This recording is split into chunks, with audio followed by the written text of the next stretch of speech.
অনেক মানুষই আছেন যারা সকালবেলা ঘুম থেকে উঠে ১ম এ ব্রাশ করেন। তারপর জল খান। আছেন না? আমার মনে হয় সবাই তাই করেন। কারণ মুখের মধ্যে লালা সিক্রেশন হয় সারারাতে, ফার্মেন্টেড হয়, অনেকের দুর্গন্ধ বেরোয় মুখ দিয়ে। এরকম আছেন। তো আমি সবাইকে আজকে থেকে রেকমেন্ড করব যে আগে রাতে ব্রাশ করে তারপরে ঘুমাতে যাবেন। এটা তো এক ওরাল হাইজিন এর বিরাট বড় ব্যাপার। আর নাম্বার 2 হলো সকালবেলা ঘুম থেকে উঠেই ব্রাশ করার আগে খালি পেটে জল খান। কেন?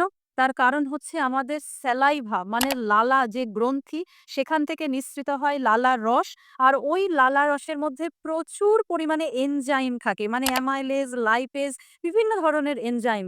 তো সেই এনজাইম গুলো কি করে আমাদের গাট মানে পাকস্থলী বলুন ওভারঅল পুরো পেটকে ডাইজেস্টিভ সিস্টেমকে সঠিকভাবে পরিচালনা করতে সাহায্য করে। আর সেই কারণে যখনই আপনি জল খাবেন, ওই লালার রস সমেত জল আপনার শরীরকে ডাইজেস্টিভ সিস্টেমকে আরো বেশি করে স্ট্রং করতে সাহায্য করবে। কিন্তু মাথায় রাখবেন যে রাতে ব্রাশ করে শুতে হবে।